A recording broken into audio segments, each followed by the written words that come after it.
ಎಲ್ಲರಿಗೂ ನಮಸ್ಕಾರ. ನಾನು ನಿಮ್ಮ ರಾಮಚಂದ್ರ. ಇಂದಿನ ಈ ವಿಡಿಯೋಗೆ ತಮಗೆಲ್ಲರಿಗೂ ಸ್ವಾಗತ.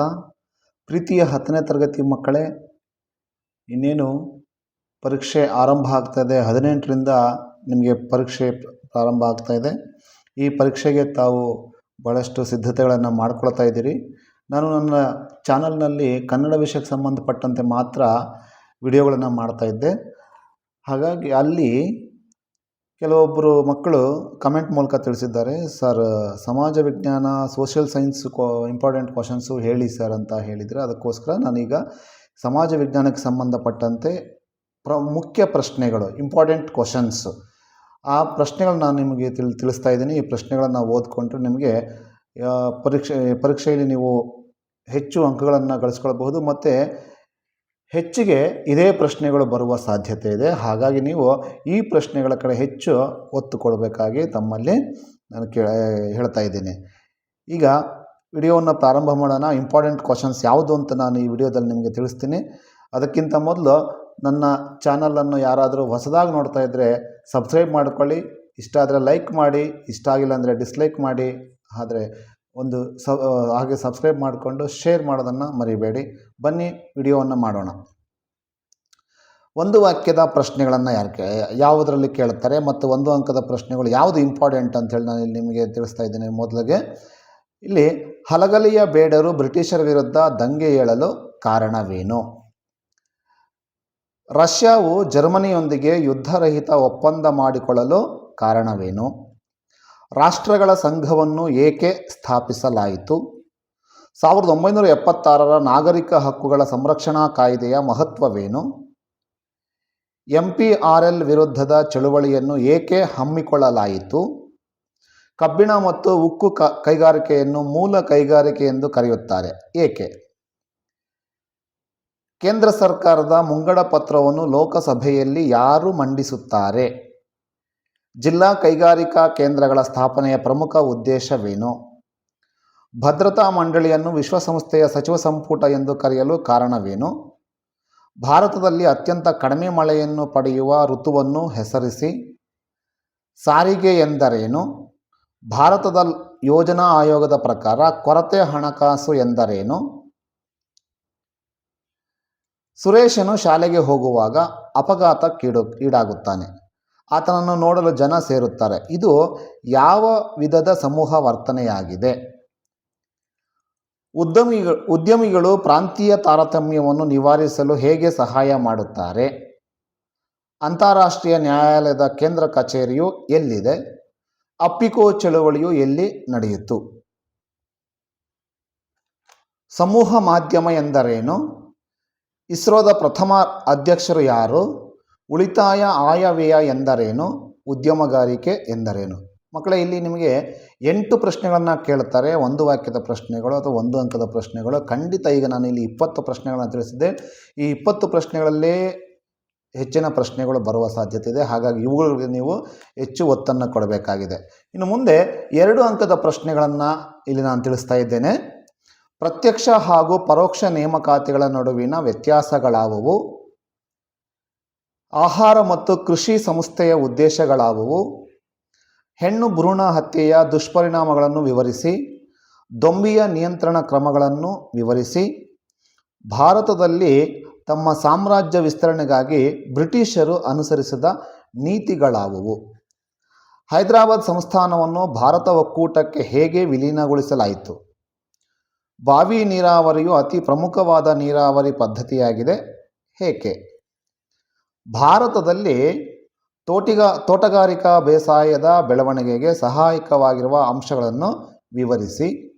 ನೀತಿ ಆಯೋಗದ ಉದ್ದೇಶಗಳಾವುವು?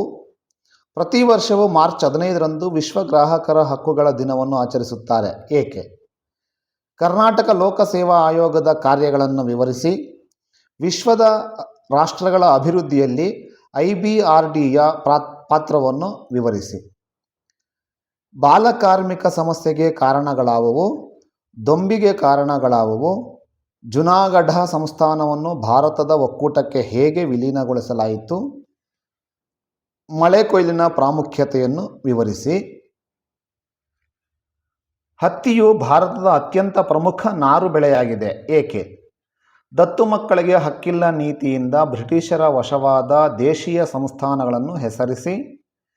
ಸದಾ ಹಸಿರು ಕ್ರಾಂತಿಯನ್ನು ಏಕೆ ಪ್ರಾರಂಭಿಸಲಾಯಿತು? ಕೈಗಾ ವಿರೋಧಿ ಚಳುವಳಿಯನ್ನು ವಿವರಿಸಿ. ಮೊದಲನೇ ಆಂಗ್ಲೋ ಮರಾಠ ಯುದ್ಧಕ್ಕೆ ಕಾರಣಗಳಾವುವು? ಕರ್ನಾಟಕ ಏಕೀಕರಣ ಚಳುವಳಿಯನ್ನು ಸಂಕ್ಷಿಪ್ತವಾಗಿ ವಿವರಿಸಿ. ತೋಟಗಾರಿಕೆ ಮತ್ತು ಪುಷ್ಪ ಬೇಸಾಯಗಳು ಭಾರತೀಯ ರೈತರ ಅಭಿವೃದ್ಧಿಗೆ ಸಹಾಯಕವಾಗಿವೆ, ಸಮರ್ಥಿಸಿ. ಹಸಿರು ಕ್ರಾಂತಿಯ ಪರಿಣಾಮವಾಗಿ ಕೃಷಿ ಉತ್ಪನ್ನಗಳ ಹೆಚ್ಚಳದಿಂದ ಉಂಟಾದ ಸಮಸ್ಯೆಗಳನ್ನು ಎದುರಿಸಲು ಯಾವ ಕ್ರಮಗಳನ್ನು ಕೈಗೊಳ್ಳಬೇಕಾಯಿತು? ಗ್ರಾಹಕರ ಶೋಷಣೆಗೆ ಕಾರಣಗಳೇನು? ಇಲ್ಲಿ ಕೂಡ 8 ಪ್ರಶ್ನೆಗಳನ್ನು ಕೇಳುತ್ತಾರೆ. ಇಲ್ಲಿ ನಿಮಗೆ 25 ಪ್ರಶ್ನೆಗಳನ್ನು ತಿಳಿಸಿದ್ದೇನೆ. ಈ 25 ಪ್ರಶ್ನೆಗಳಲ್ಲಿಯೇ ನಿಮಗೆ ಮುಖ್ಯ ಪರೀಕ್ಷೆಗೆ ಪ್ರಶ್ನೆ ಪತ್ರಿಕೆಯಲ್ಲಿ ಈ ಪ್ರಶ್ನೆಗಳನ್ನು ಹೆಚ್ಚಿಗೆ ಕೇಳುವ ಸಾಧ್ಯತೆ ಇದೆ. ಹಾಗಾಗಿ ಇವುಗಳನ್ನು ನೀವು ಅಭ್ಯಾಸ ಮಾಡಿಕೊಂಡ್ರೆ ತಮಗೆ ಉಪಯುಕ್ತವಾಗ್ತದೆ. ಮುಂದೆ 3 ಅಂಕದ ಪ್ರಶ್ನೆಗಳನ್ನು ಇಲ್ಲಿ ತಿಳಿಸ್ತಾ ಇದ್ದೇನೆ.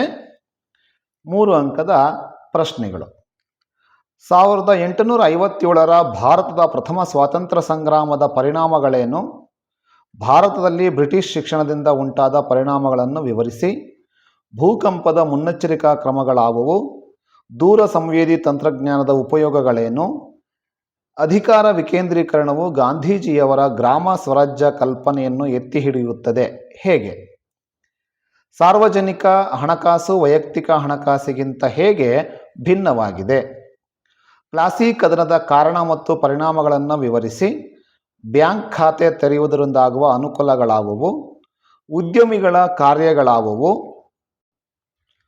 ಮಾನವ ಹಕ್ಕುಗಳ ಸಂರಕ್ಷಣೆಗಾಗಿ ಭಾರತವು ಹೇಗೆ ಪ್ರಯತ್ನಿಸುತ್ತದೆ?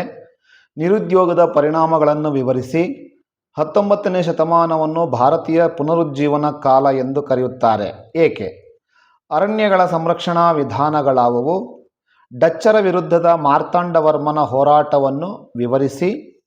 ಸಹಾಯಕ ಸೈನ್ಯ ಪದ್ಧತಿಯ ನಿಬಂಧನೆಗಳನ್ನು ವಿವರಿಸಿ. ಗ್ರಾಮೀಣ ಅಭಿವೃದ್ಧಿಯಲ್ಲಿ ಪಂಚಾಯತ್ ರಾಜ್ ಸಂಸ್ಥೆಗಳ ಪಾತ್ರವನ್ನು ವಿವರಿಸಿ. ಯಶಸ್ವಿ ಉದ್ಯಮಿಯ ಲಕ್ಷಣಗಳಾವುವು? ಭಾರತೀಯ ಸಮಾಜವನ್ನು ಸುಧಾರಿಸುವಲ್ಲಿ ದಯಾನಂದ ಸರಸ್ವತಿಯವರ ಪಾತ್ರವು ಅವಿಸ್ಮರಣೀಯವಾದದ್ದು, ಸಮರ್ಥಿಸಿ. ಭಾರತದ ವಿದೇಶಾಂಗ ನೀತಿಯ ಮೂಲ ತತ್ವಗಳನ್ನು ವಿವರಿಸಿ. ಸಂಘಟಿತ ವಲಯದ ಹಾಗೂ ಅಸಂಘಟಿತ ವಲಯದ ಕೆಲಸಗಾರರ ನಡುವಿನ ವ್ಯತ್ಯಾಸಗಳನ್ನು ವಿವರಿಸಿ. ಭಾರತದ ಪ್ರಥಮ ಸ್ವಾತಂತ್ರ್ಯ ಸಂಗ್ರಾಮವು ಹಲವು ಕಾರಣಗಳಿಂದ ವಿಫಲವಾಯಿತು, ಸ್ಪಷ್ಟೀಕರಿಸಿ. ಇದು 1857ರ ದಂಗೆಯ ಒಂದು ಪರಿಣಾಮಗಳನ್ನು ಇಲ್ಲಿ ನೀವು ಬರೀಬೇಕಾಗತ್ತೆ. ಅದನ್ನೇ ಇಲ್ಲಿ ಇನ್ನೊಂದು ರೀತಿಯಲ್ಲಿ ಪ್ರಶ್ನೆಯನ್ನು ಕೇಳಿದ್ದಾರೆ ಅಷ್ಟೇ. ಪ್ರವಾಹಗಳು ಉಂಟಾಗಲು ಕಾರಣವೇನು? ಬಕ್ಸಾರ್ ಕದನದ ಪರಿಣಾಮಗಳನ್ನು ವಿವರಿಸಿ. ಬ್ರಿಟಿಷ್ ಭೂಕಂದಾಯ ಪದ್ಧತಿಯಿಂದ ಭಾರತೀಯ ರೈತರ ಮೇಲಾದ ಪರಿಣಾಮಗಳನ್ನು ವಿವರಿಸಿ. ಇತ್ತೀಚಿನ ವರ್ಷಗಳಲ್ಲಿ ಅರಣ್ಯ ಪ್ರದೇಶಗಳು ಕಡಿಮೆಯಾಗುತ್ತಿವೆ, ಏಕೆ? ಸಂಪರ್ಕದ ಪ್ರಾಮುಖ್ಯತೆಯನ್ನು ವಿಶ್ಲೇಷಿಸಿ. ಭಾರತದ ಆರ್ಥಿಕ ಅಭಿವೃದ್ಧಿಯಲ್ಲಿ ಪಂಚವಾರ್ಷಿಕ ಯೋಜನೆಗಳ ಪಾತ್ರವು ಮಹತ್ವದ್ದಾಗಿದೆ, ಹೇಗೆ? ಜಿಲ್ಲಾ ಕೈಗಾರಿಕಾ ಕೇಂದ್ರಗಳು ಒದಗಿಸುವ ಸೇವೆಗಳನ್ನು ಪಟ್ಟಿ ಮಾಡಿ. ಸರ್ಕಾರವು ಭಯೋತ್ಪಾದನೆಯ ಸವಾಲನ್ನು ಹೇಗೆ ನಿಯಂತ್ರಿಸುತ್ತದೆ? ಆಧುನಿಕ ಕಾಲದಲ್ಲಿ ಶ್ರಮ ವಿಭಜನೆಯು ದುಡಿಮೆಯ ಒಂದು ಅವಿಭಾಜ್ಯ ಅಂಗವಾಗಿ ಪರಿಣಮಿಸಿದೆ, ಸಮರ್ಥಿಸಿ. ಇದಿಷ್ಟು 3 ಅಂಕದ ಪ್ರಶ್ನೆಗಳಿಗೆ ಸಂಬಂಧಪಟ್ಟಂತೆ 30 ಅಂಕಗಳನ್ನು ಕೊಟ್ಟಿದ್ದೇನೆ. ಇಲ್ಲಿ 9 ಪ್ರಶ್ನೆಗಳು ಬರ್ತವೆ. ಈ ಪ್ರಶ್ನೆಗಳಿಗೆ 9 ಪ್ರಶ್ನೆಗಳನ್ನು ಇಲ್ಲಿ ಕೊಟ್ಟಿರುವಂತಹ 30 ಪ್ರಶ್ನೆಗಳಲ್ಲಿಯೇ ಬರುವಂತಹ ಸಾಧ್ಯತೆ ಹೆಚ್ಚಿದೆ. ಹಾಗಾಗಿ ನೀವು ಇವುಗಳನ್ನು ಹೆಚ್ಚಿಗೆ ಓದ್ಕೊಳ್ಬೇಕು. ಇನ್ನು 4 ಅಂಕಗಳ ಪ್ರಮುಖ ಪ್ರಶ್ನೆಗಳನ್ನು ನಾನು ಇಲ್ಲಿ ತೋರಿಸ್ತಾ ಇದ್ದೇನೆ. ಭಾರತದ ಪ್ರಧಾನಮಂತ್ರಿಯಾಗಿ ಜವಾಹರ್ಲಾಲ್ ನೆಹರೂರವರ ಸಾಧನೆಗಳನ್ನು ವಿವರಿಸಿ. ಪೆರಿಯಾರ್ ಚಳವಳಿಯ ಮುಖ್ಯಾಂಶಗಳನ್ನು ವಿವರಿಸಿ. ಕಪ್ಪು ಮಣ್ಣು ಜಂಬಿಟ್ಟಿಗೆ ಮಣ್ಣಿಗಿಂತ ಹೇಗೆ ಭಿನ್ನವಾಗಿದೆ? ಭಾರತದಲ್ಲಿ ಕೈಗಾರಿಕೆಗಳು ಕೆಲವೇ ಪ್ರದೇಶಗಳಲ್ಲಿ ಸ್ಥಾನೀಕರಣಗೊಂಡಿವೆ, ಏಕೆ? ನಾಲ್ವಡಿ ಕೃಷ್ಣರಾಜ ಒಡೆಯರ ಆಡಳಿತವು ಮೈಸೂರನ್ನು ಒಂದು ಮಾದರಿ ರಾಜ್ಯವನ್ನಾಗಿ ಮಾಡಿತು, ಸಮರ್ಥಿಸಿ. ಇತ್ತೀಚೆಗೆ ಭಾರತದಲ್ಲಿ ಮಹಿಳೆಯರ ಸ್ಥಾನಮಾನಗಳಲ್ಲಿ ಸುಧಾರಣೆಯಾಗುತ್ತಿದೆ, ಏಕೆ? ಮೈಸೂರು ಸಂಸ್ಥಾನಕ್ಕೆ 10ನೇ ಚಾಮರಾಜೇಂದ್ರ ಒಡೆಯರ್ ಅವರ ಕೊಡುಗೆಗಳನ್ನು ವಿವರಿಸಿ. ಖಾಯಂ ಜಮೀನ್ದಾರಿ ಪದ್ಧತಿಯನ್ನು ವಿವರಿಸಿ. ಮರುಭೂಮಿ ಮತ್ತು ಮೆಕ್ಕಲು ಮನೆಗಿಂತ ಹೇಗೆ ಭಿನ್ನವಾಗಿದೆ? ಭಾರತದಲ್ಲಿ ಉನ್ನತ ತಂತ್ರಜ್ಞಾನದ ಬಳಕೆಯು ಅನೇಕ ಬದಲಾವಣೆಗಳಿಗೆ ಕಾರಣವಾಗಿದೆ, ಹೇಗೆ? ಭಾರತದ ಸ್ವಾತಂತ್ರ್ಯ ಹೋರಾಟದಲ್ಲಿ ಮಂದಗಾಮಿಗಳ ಪಾತ್ರವನ್ನು ವಿವರಿಸಿ. ಕೋಮುವಾದವು ನಮ್ಮ ದೇಶದ ಏಕತೆ ಮತ್ತು ಸಮಗ್ರತೆಗೆ ಧಕ್ಕೆಯನ್ನುಂಟು ಮಾಡುತ್ತದೆ ಹೇಗೆ? ಭಾರತದಲ್ಲಿ 18ನೇ ಶತಮಾನವನ್ನು ರಾಜಕೀಯ ಸಮಸ್ಯೆಗಳ ಶತಮಾನವೆಂದು ಕರೆಯಲು ಕಾರಣಗಳೇನು?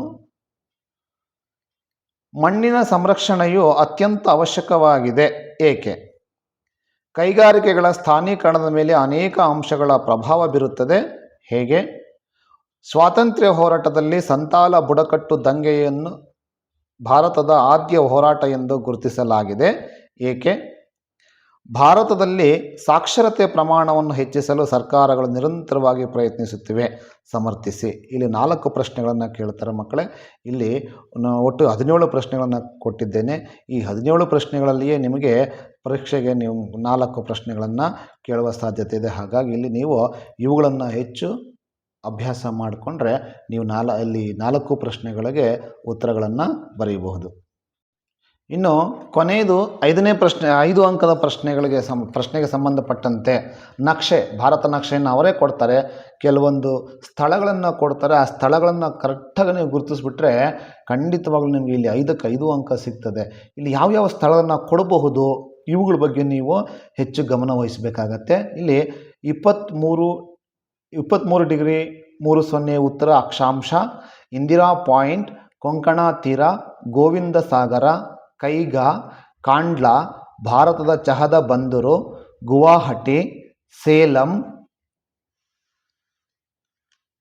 ಲಾತೂರ್, 82 ಡಿಗ್ರಿ 30 ಪೂರ್ವ ರೇಖಾಂಶ, ಕಲ್ಪಾಕಂ, ಬೊಕಾರೋ, ಕನ್ಯಾಕುಮಾರಿ, ನರ್ಮದಾ ಯೋಜನೆ, ಪಾರಾದೀಪ್, ಮಂಗಳೂರು, ಕೊಯ್ನಾ, ಇಂದಿರಾ ಕೋಲ್, ಭಾಕ್ರಾ ನಂಗಲ್, ಕೋಲ್ಕತ್ತಾ, ಮಾಸಿನ್ರಾಮ್, ನರೋರಾ, ಬಾಂಬೆ ಹೈ, ಮಲಬಾರ್ ತೀರ.